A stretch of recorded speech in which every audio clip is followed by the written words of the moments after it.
Italy is known for many things, and one of them is speed. And speed Italian style conjures up one name: Ferrari. They have the most Formula One wins in history.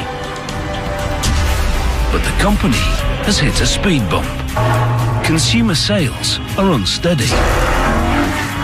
It's a watershed moment for one of the most iconic brands in the car biz. Their response is extremely risky. Some even wonder if they've gone insane. Ferrari FF is total sacrilege. A four-seat, four-wheel drive supercar with a hatchback. This is a Ferrari?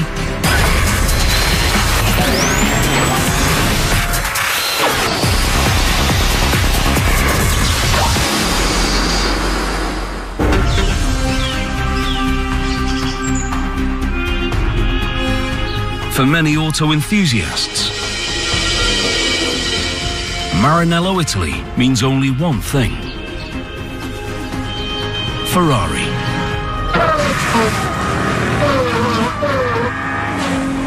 You have to go on the track and you have to win. Ferrari is very good at winning. The only company that's raced every season of Formula One since the series began in 1950.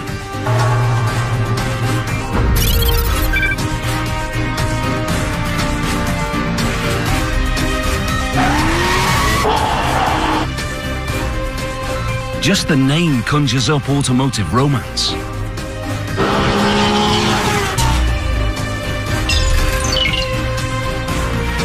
For years, the company has been famous for building Formula One race cars.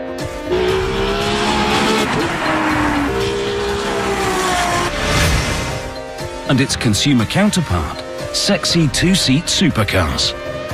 We can offer the sporty feeling that you have to feel when you drive the car. But Ferrari must adapt. We have to understand what is the evolution of the customer. With the high-end sports car marketplace growing more and more crowded, the company needs a new machine. This is a completely new kind of model because we are thinking of completely new customer. Something bold, something striking, something different. Big innovation in terms of how we conceive the product. The answer comes at the 2011 Geneva Auto Show. Today, it's even more important than a surprise because this car, FF, represents for us really a very important and fantastic challenge. 1, 2, 3, go.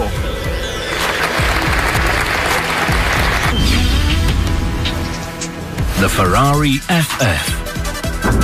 A supercar that's unlike any other on the road today. But a machine that threatens to be highly polarizing. I mean, we all think Ferrari's a bunch of guys that are like, let's do this, it's crazy.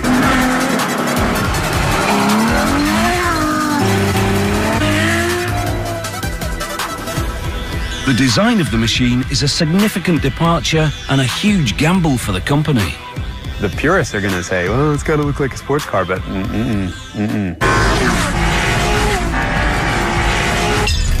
Some people question if the company's gone nuts. It's ridiculously fast, ridiculously capable, actually not all that insane at all.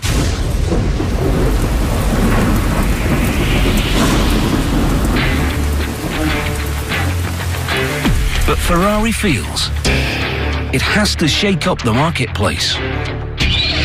This is a new segment. This is the answer to the question that the world is changing. And to do it, they need to respond to that change. In recent years, sales have been uneven.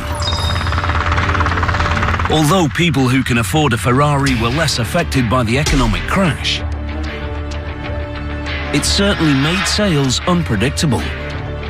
They're business guys, and at some point, somebody probably looked at a business case and realized that Ferrari owners also have things with a hatch, some sort of SUV, some sort of other car with a reasonable backseat, and they thought, well, why give up this business to somebody else? Historically, the brand has never been about practicality.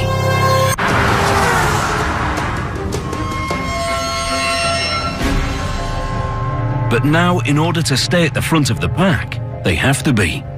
As time changes, we wanted to have a car which was fitting even better to the request of our clients. The key request is I would like to use my Ferrari as much as possible. It's a vicious cycle. The brand is famous for winning Formula One races and then transferring that technology to the street. But that costs money. And there's a limit to how many two-seat supercars that can't hold groceries you can sell.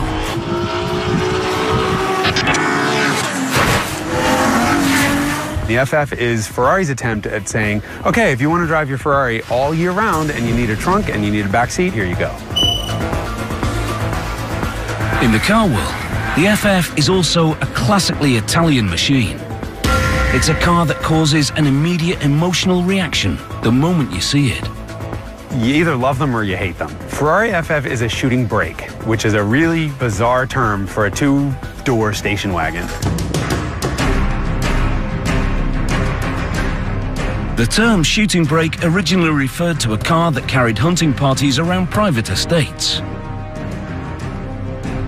It's both fancy and antiquated vocabulary. And this term gets around any potential stigma attached to station wagons.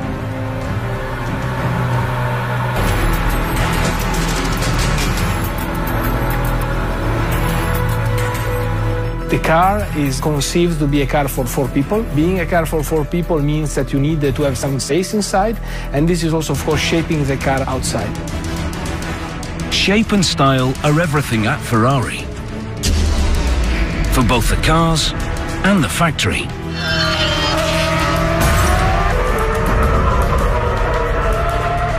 Behind the old brick walls is a modern complex where architecture matters as much as the cars. The Ferrari factory is like this huge complex of the most insanely gorgeous machinery filled with a lot of cappuccinos.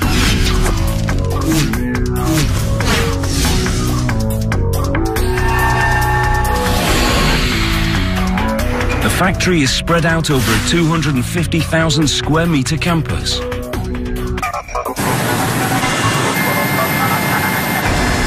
There's a foundry,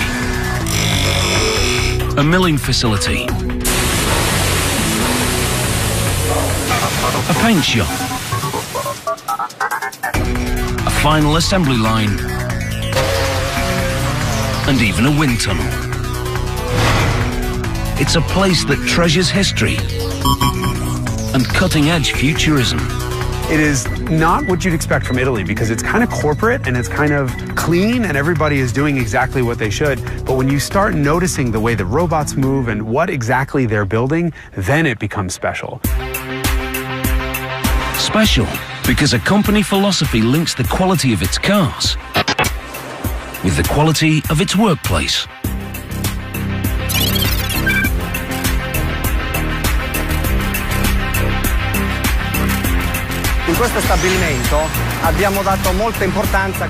In this building, we place great importance on what we call Formula Uomo, which puts people before everything.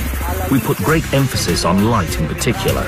There are some very large windows. We did the same with greenery to make the environment more pleasant.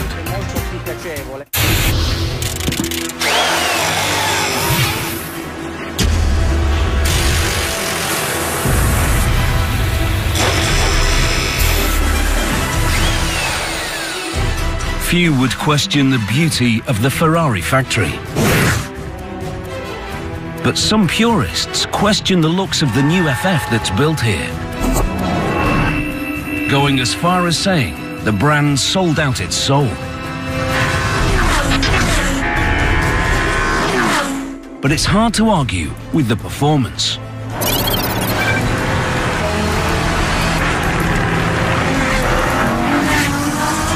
Balancing speed and style has always been a universal supercar conundrum.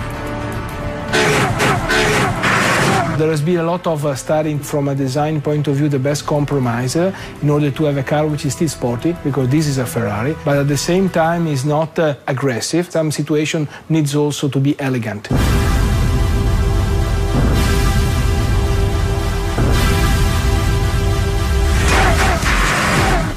The look of the car is the most striking and obvious change, but it's not the most revolutionary. It's revolutionary because I've worked for Ferrari since 1971, and there was never any notion we could have a four-wheel drive. Four-wheel drive is something no one at Ferrari had ever imagined.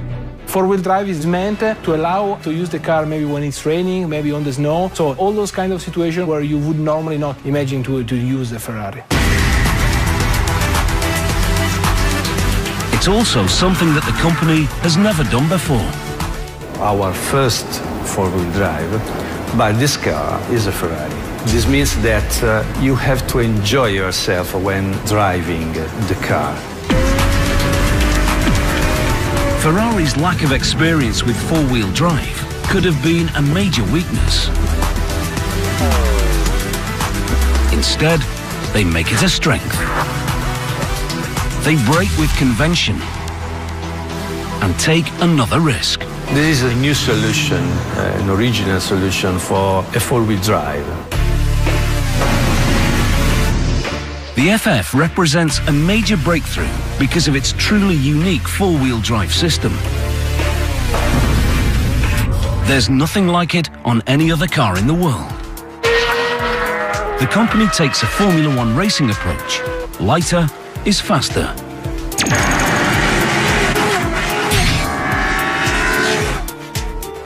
And applies it to their four-wheel drive system.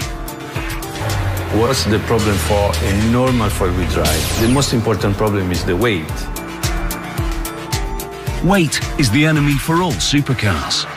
But it's even more of a challenge for a four-wheel drive supercar. Four-wheel drive is single-handedly the worst thing you could do for weight in a car. You're adding gear shifts and drive shafts and stuff all over the place.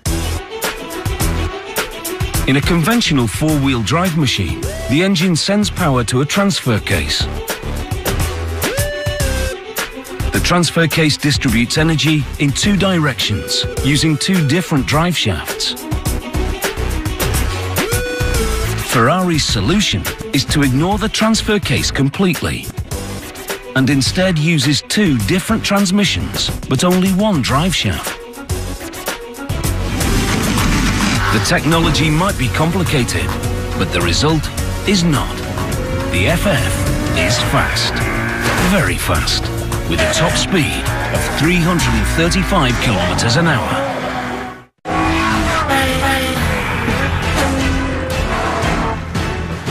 One other modern revolution allows Ferrari to so radically reimagine four-wheel drive. The computer.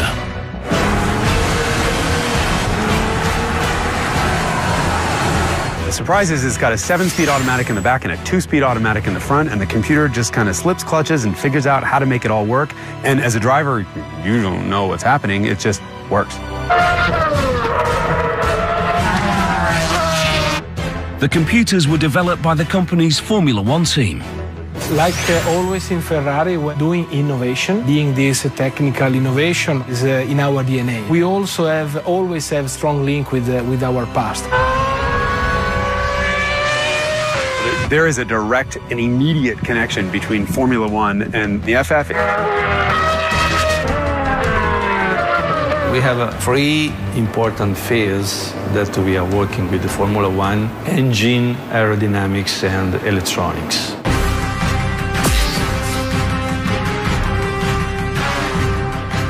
While it takes nearly 3 years to develop the car, it takes almost 6 years to get the electronics right.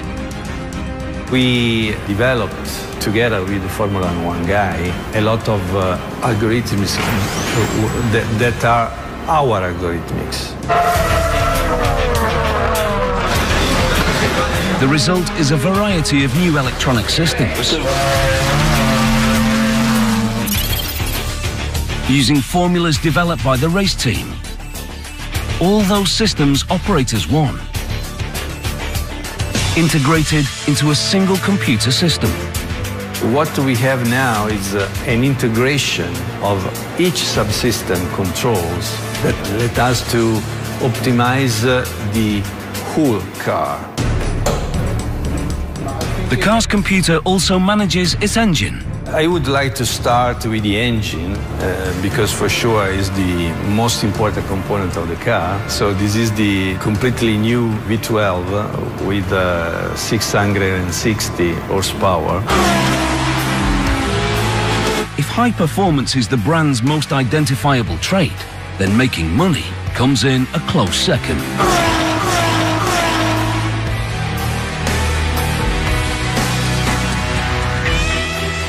The brand is owned by Fiat and has the highest profit margin of any marque owned by the automotive conglomerate. Profit margins so lofty that the company with the prancing horse logo is valued somewhere around €3 billion.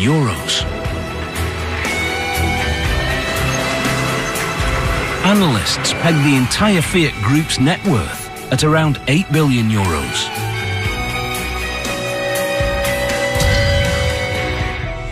If it's successful, the new FF could increase Ferrari profits even more. It's the gentleman of this sort of supercar world. You get in and it's pretty nice inside and it's well appointed and then it rides like a dream.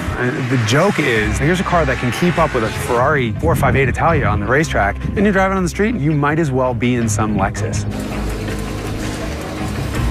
For the last several years, Ferrari has produced somewhere between 6,100 and 7,100 cars a year.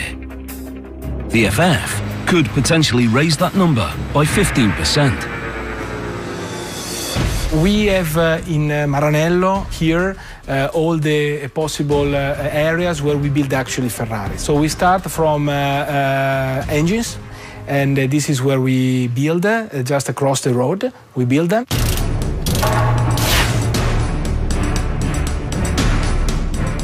That engine comes to life not with wrenches, but with molten metal.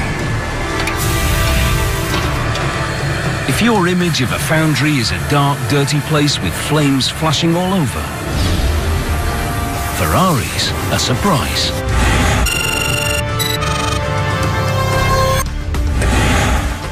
This foundry is a clean, well-lit building.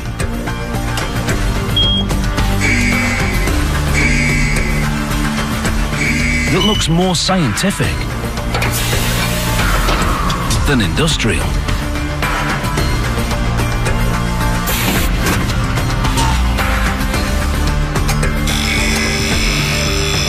The FF engine is made from lightweight aluminium. We melt the aluminum, the ingots, and we reach more or less 800 degrees inside the furnace. They fill a huge cauldron, taking samples of the melted aluminium to ensure its exact chemical composition. Then pouring the molten metal into a second furnace to heat it some more. To have a complete filling of this furnace, we use 900 kilo of aluminum.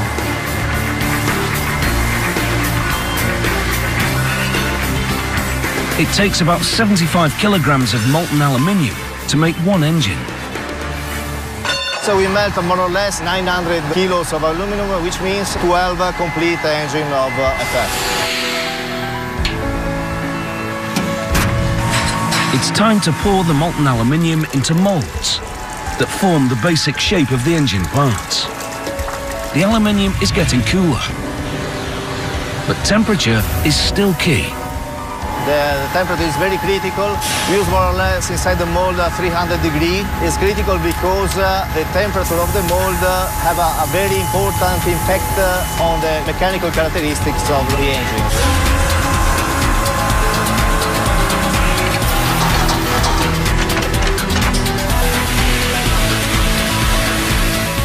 They use two kinds of molds to build the engine.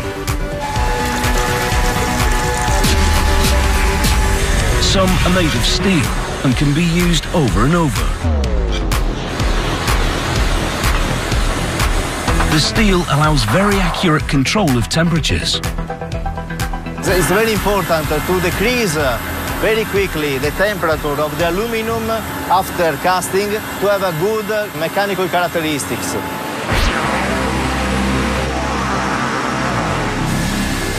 The second type of mold is made from sand. Inside the foundry, we have also the department where we produce the sand cores. This is a real importance because they produce all the cavity inside the engines. Without the cores, the steel mold would produce one giant block of aluminium. So what we can see here is all the cavity inside the cylinder heads. Then this block is placed inside the permanent mold, the mold closed, and we put the aluminum inside the steel. Even the kind of sand they use needs to be special. The most important things in this phase is the quality of the sand, because in this sand there are some resins, and the resins can give us some defects inside the mold. For example, we can have bubbles or gas or other defects like this. This is no easy day at the beach.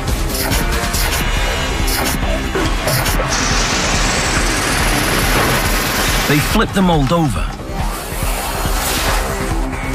Again, the FF benefits from what's been learned by the Formula One race team.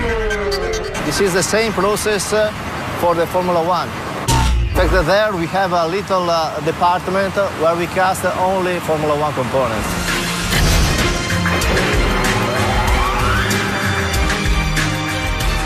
There's a control area where they measure every finished mold. The operator is looking for all the cavity, so he's controlling that the cavity are without defect. Tolerances are remarkable. The maximum variation allowed is 0.5 millimeter. And what they can't check visually, they check with an X-ray machine.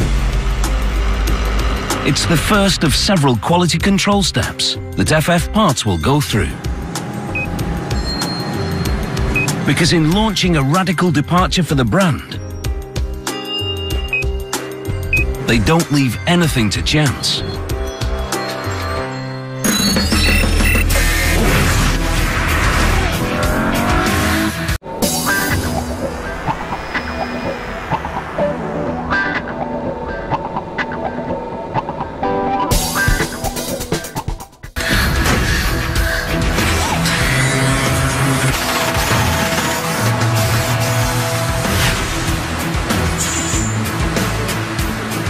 There's an entire building devoted to milling the rough metal pieces from the foundry into pristine engine parts.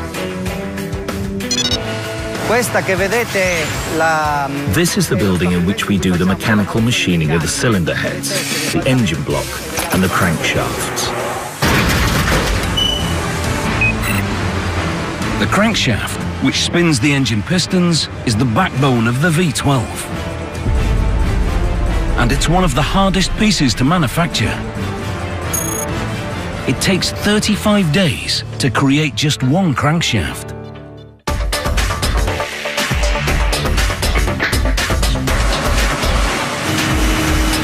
After receiving a raw piece from the foundry, they machine material away.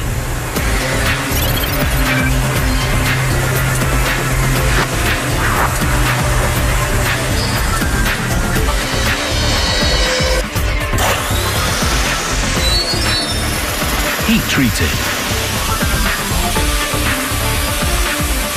Grind more metal away by hand.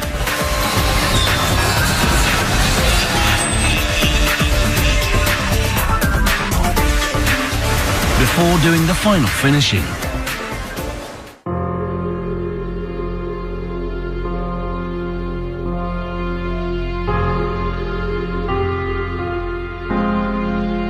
Like the old days, men grind and polish engine parts by hand.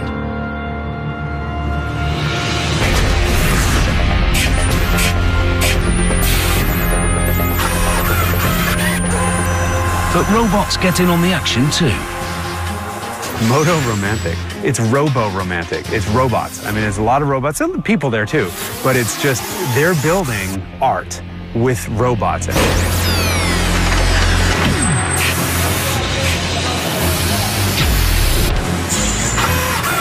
Robotic art with a literary twist. Questa è una delle 2 isole robotizzate dove montiamo. This is one of 2 robot islands where we put the valve set inserts into the cylinder heads. On this island in particular, we've nicknamed the robots Romeo and Juliet because one passes the valve set insert to the other before it's put into the head.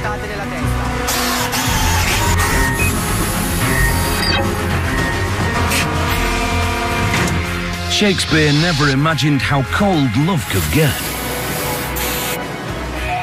Romeo and Juliet cool valve seats to minus 126 degrees Celsius in liquid nitrogen. When the engine heads come back to room temperature, the valves will be clasped tightly in place. It seems the heart of an ultra-high-performance engine pays a hefty price.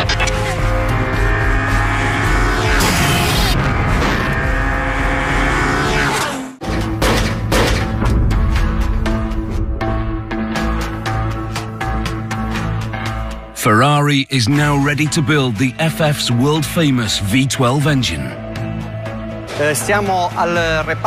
We are in the engine assembly area. Having been in the foundry and in the mechanical machining area, we are now at the point where the machined cast and forged components are assembled into an engine. This is the 12-cylinder line. One man will build a new power plant from start to finish. It will take him 5 days to do it. 5 days to create a 660 horsepower masterpiece directly derived from Formula One racing. We are working with the Formula One for the engine and materials, also the methodology to grow up with the performances and to develop each component of the engine. They start by mounting the engine block on a special card. Pistons are checked. The crankshaft is carried to the engine. Parts carefully oiled. Very slowly, each of the engine's 12 pistons slide in.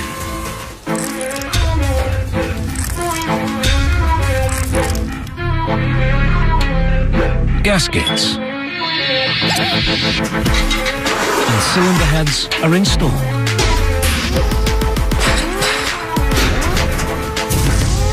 The crankcase is fitted and very carefully bolted down. And finally, the exhaust manifolds.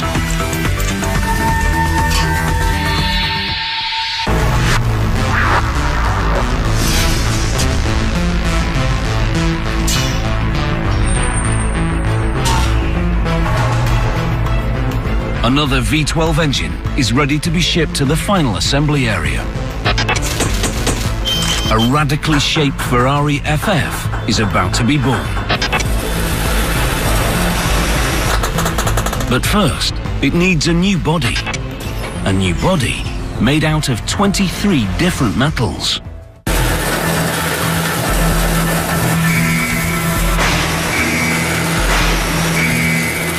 In a world where many exotic cars use carbon fiber and other composite materials to cut weight, Ferrari uses aluminium.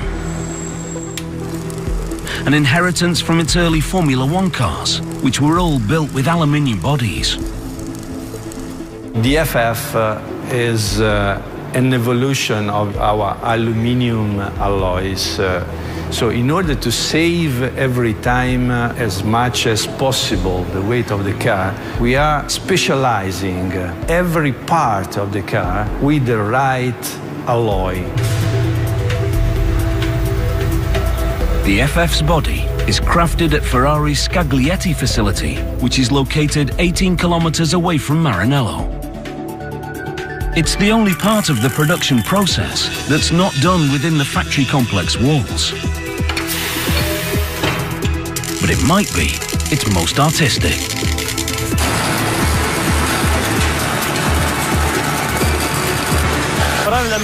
Working with aluminium is an art, and making a body shell is like making a sculpture.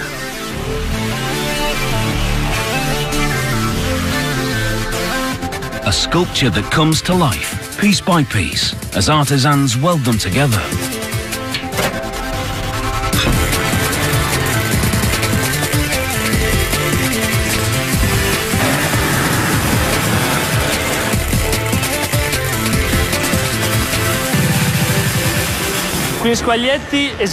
We produce all the bodies from the first prototypes to the production ones here in Scaglietti.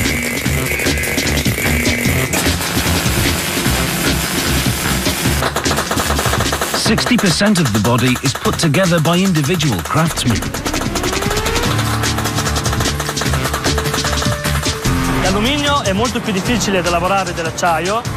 Aluminium is much more difficult to work with than steel, but Ferrari chose it because it's also much lighter and more rigid.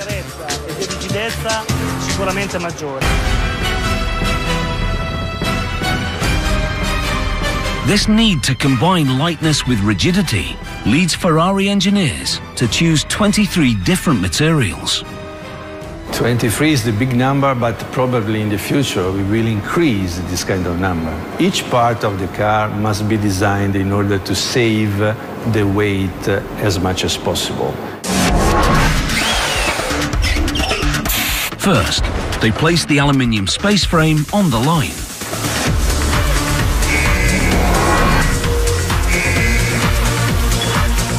Add major pieces, like the rear fenders.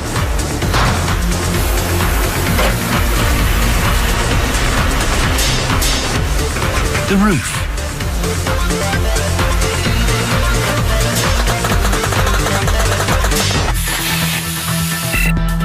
Halfway through the process, there's another quality control check. Here, a 5-axis measuring device checks tolerances and fit.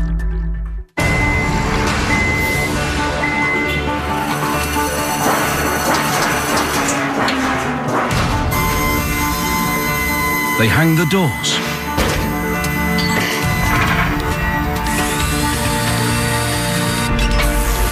Add the signature shooting brake rear hatch. Put on the front fenders. And finally, the hood.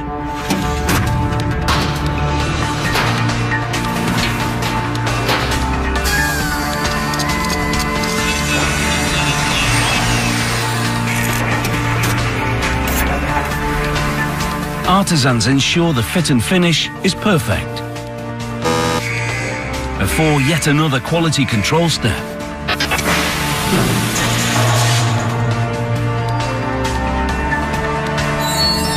This time under special lights that help workers see any imperfections in the sheet metal.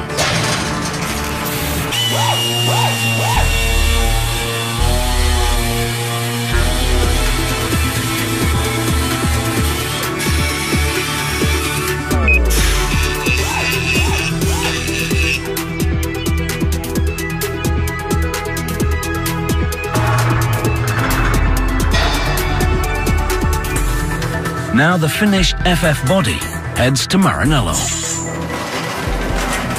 Until now, all the bodies are the same.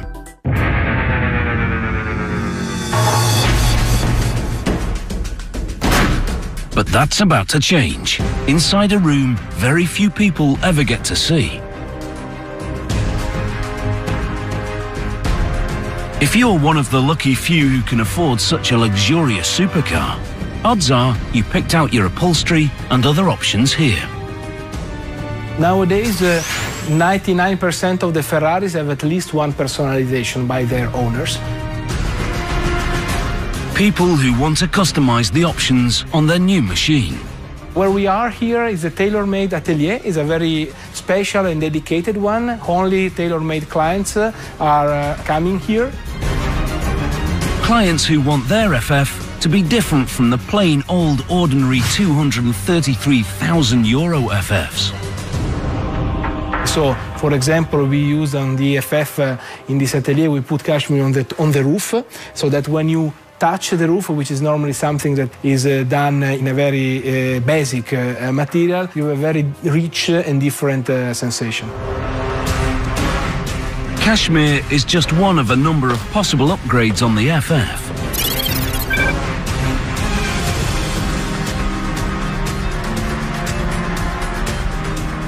So for the trunk of this FF, we want to do something really different. This is a very nice touch because it's aging with time, so the color is changing as it does. We tend to experiment. The only point, and we need to be very mindful here, is that these materials are going to a car. Mindful, because there's only so far Ferrari will let the customization go. A client who comes here to have a tailor-made car is always assisted by a personal designer who knows the guidelines that we have to respect the brand. So a pink Ferrari will not be born in this room, for sure. So they won't go pink. But one of the more popular colors is the same red they paint all their Formula One race cars. That classic Ferrari red and all the other colors they offer are applied in the paint shop in Maranello.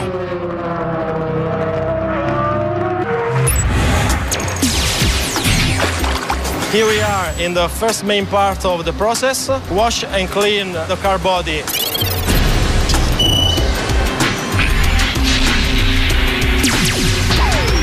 They put the car into chemicals to keep it from rusting. The challenge of the painting is to guarantee there is no corrosion.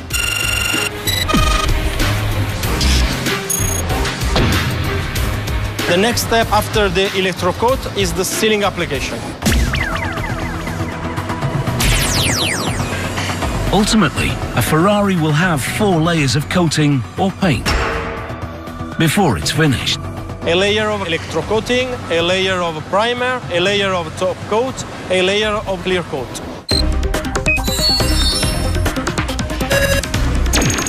It's a process that can't be rushed. To paint completely an FF, we need 2.5 days.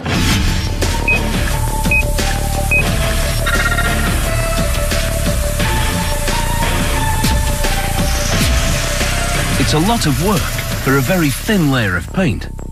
The thickness of paint is 200 microns.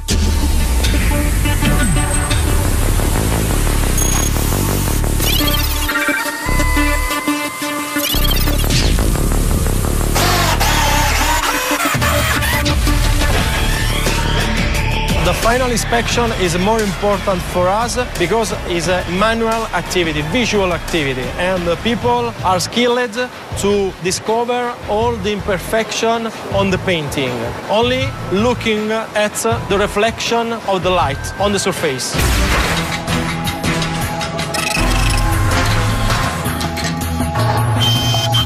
Here we are at the end of the process. After the quality control of the car body, we remove some imperfection and then we can deliver the car to the assembly line.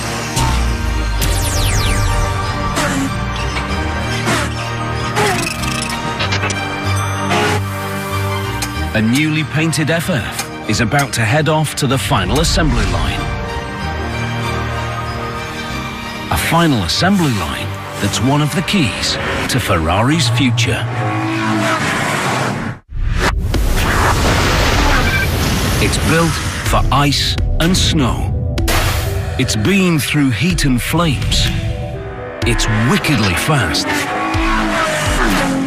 And a total reinvention of a brand. But the FF can't actually be called a Ferrari until it hits station number 1 on the final assembly line. That's where the hands of just one man add a logo that means more than simply speed.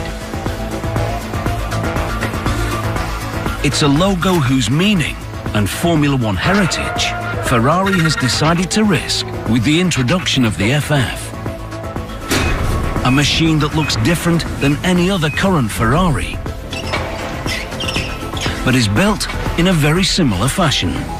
La qualità in generale della vettura è il punto focale. The overall quality of the car is always the focal point of our work. That's our obsession when we're assembling our cars, regardless of whether it's the running gear or the bodywork.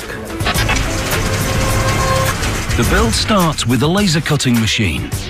Questa è la macchina di taglio, funziona a laser. This is the laser cutting machine.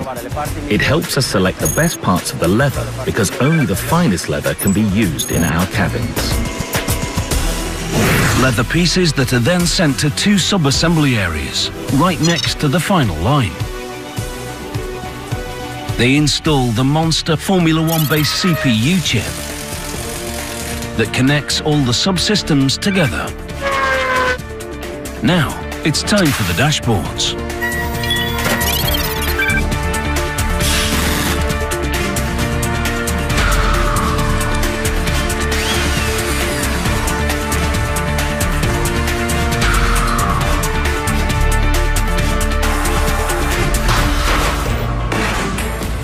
Questa linea noi realizziamo il sottogruppo. This is the line where we put together drivetrain sub-assembly. We assemble the engine and the transmission, and then the whole sub-assembly is taken to the car. This is the heart of the car.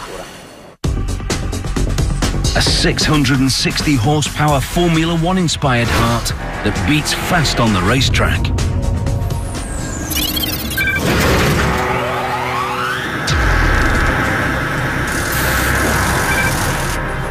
With a heart and a badge, the FF is almost a race-ready Ferrari, but not quite yet. It still needs a few more pieces before it can be called a true Ferrari. They install another piece of race-proven technology, carbon ceramic brakes. Then the radiator, headlights, and tyres.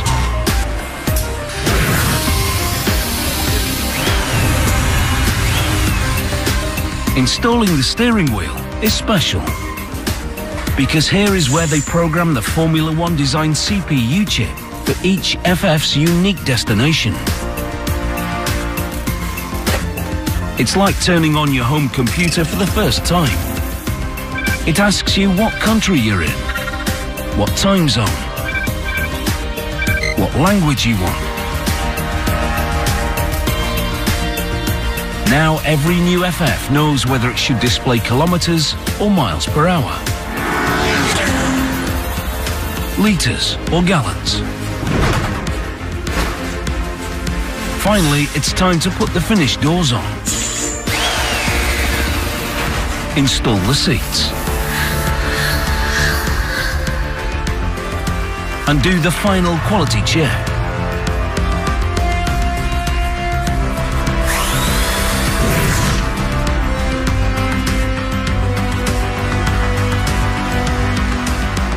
A new Ferrari FF has been born.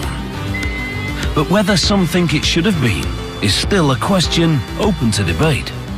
For sure, this is a step that, from the innovation point of view, is a very big step. But from the characteristic of the shape and so on, is not the same that we had in the past. The first all-season, every-condition, four-wheel drive Ferrari. I've driven it in the snow, I've driven it up in the mountains. Chances are people, when they go skiing, are still going to take their SUVs, but you can drive the FF to your garage where you store your SUV.